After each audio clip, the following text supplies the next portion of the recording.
Hello, mes sweeties, j'espère que vous allez bien.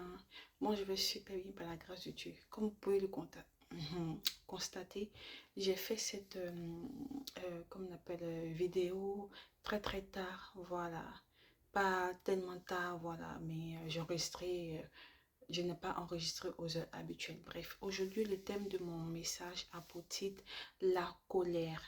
La colère et euh, le, le thème spécifique, c'est savoir maîtriser sa colère. Voilà, il faut savoir maîtriser sa colère. Voilà pourquoi je vous dis ça. Parce que quand j'étais, je vais raconter une petite histoire. Quand j'étais un peu jeune, voilà, quand j'étais petite, voilà, et j'étais en train de surveiller un enfant. Voilà, j'avais un enfant dans les bras. Et après, voilà, j'étais en train de jouer avec l'enfant. Et il y a un jeune qui est venu, il me provoque, il part. Il me provoque, il part. Il me provoque, il part. Et ça lui fait rire.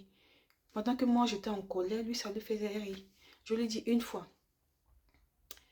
il faut arrêter. Deux fois, il faut arrêter. Troisième fois, je vous assure, le dégât qu'il a causé, le dégât que j'ai causé. Depuis ce jour-là, ses amis se sont moqués de lui. Maintenant qu'il me voit, la fait Annie Segoma. Il me dit, ah, tu n'es pas bête. Vous voyez, c'est pas un truc qui doit être exemplaire, vous voyez, parce que la colère n'est pas bonne. Mais avant ça, je l'ai prévenu à 3 reprises. Il faut savoir que quand moi je m'énerve, je suis très violente. Et c'est ça que j'aime pas. Voilà, c'était à l'époque, hein, quand je m'énervais, quand je m'énerve, c'est pas bon, je suis violente parce que je suis jumelle. Voilà, si je vous ai pas dit, je suis jumelle. Et nous, sur nous les jumelles, bon, je sais pas si c'est sur tout le monde, mais en tout cas, moi, quand je m'énerve, je suis violente, pas possible. Et tu vas pas me reconnaître, tu vas pas penser que c'est la fille que tu vois, là, tu vois. Et ça, c'est pas bon. Voilà, ça, c'est le passé. Et aussi, quand j'étais jeune et au lycée, il y avait des filles qui ont groupé sur moi. Voilà, il y avait des filles qui ont groupé sur moi et tout. Et un peu plus jeune encore, je me suis battue avec une fille quand j'étais partie, quand j'ai parté puiser de l'eau et tout. Vous comprenez? Et donc, il faut savoir que dans toutes ces histoires, quand tu vas venir raconter à quelqu'un, Sarah n'aura jamais raison. Sarah aura toujours tort. Parce que ce sont des personnes qui aiment envenimer les choses. Ils aiment alimenter les choses. Voilà. Ils ne cherchent pas à dire, oui, qu'est-ce qui s'est passé, ma fille? Il faut plus que tu aies fait ça. Non. C'est toujours toi qui n'a jamais. C'est toujours toi qui as tort. Tu n'as jamais raison dans ce que tu fais. Tu as toujours tort. C'est toujours toi qui aimes provoquer et tout. Voilà. À l'époque, là aussi, on me voyait comme Goliath, entre parenthèses, celle qui aimait faire le mal. Pourtant, j'étais pas comme ça. C'était des attributs que les gens avaient mis ça sur mon, collé ça à mon image pour montrer que je suis comme ça. En temps, dans le fond, je ne suis pas comme ça. Vous voyez, ce jeune-là, je l'ai prévenu à 3 reprises. Voilà. Et moi, quand je m'énerve, c'est pas bon. Je suis très violente, tu vas pas me reconnaître. Voilà, ça c'est le passé. Vous comprenez? Et chez nous, les jumelles, on te donne le dos, c'est pas bon. Vous comprenez? Bon, bref, et ça me rappelle, ça me rappelle comment on appelle, un combat dans la Bible, un combat de David, pardon, de David et comment on appelle, Goliath aussi.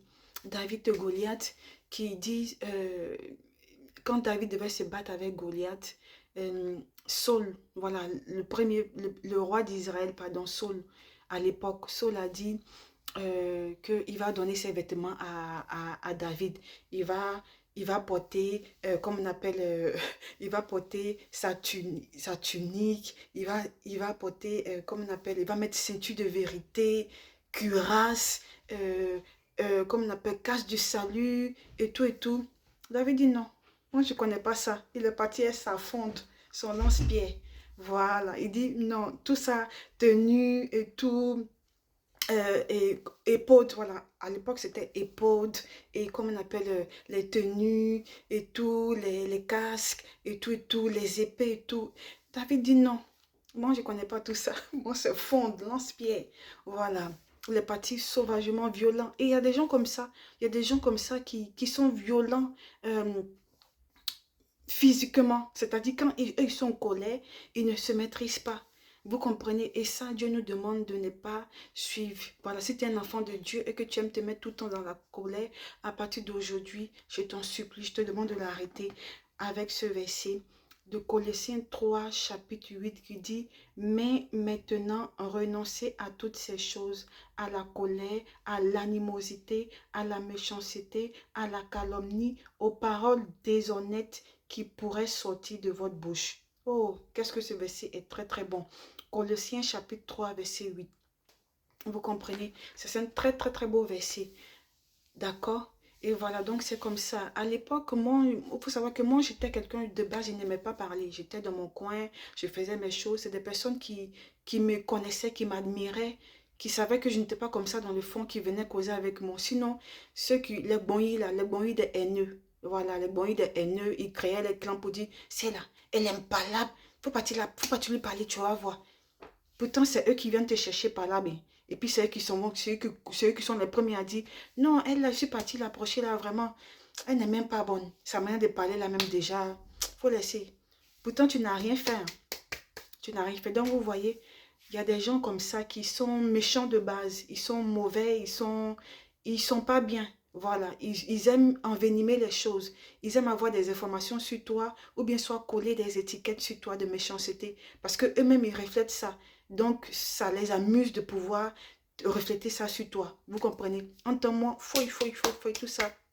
Abanan pio pion, depuis des lustres, depuis des années. Vous comprenez? Donc Dieu nous demande ici de maîtriser notre colère. Voilà, si tu es un enfant de Dieu, il ne faut pas être en colère. Que tu sois enfant de Dieu, que tu ne sois pas enfant de Dieu, il faut toujours maîtriser sa colère. Voilà, parce que on ne doit pas être comme des animaux. Voilà, on doit se comporter comme des humains. Voilà, donc la colère, la haine et tout, il faut laisser ça derrière nous. Vous comprenez? Prenez soin de vous et bisous, bonne nuit.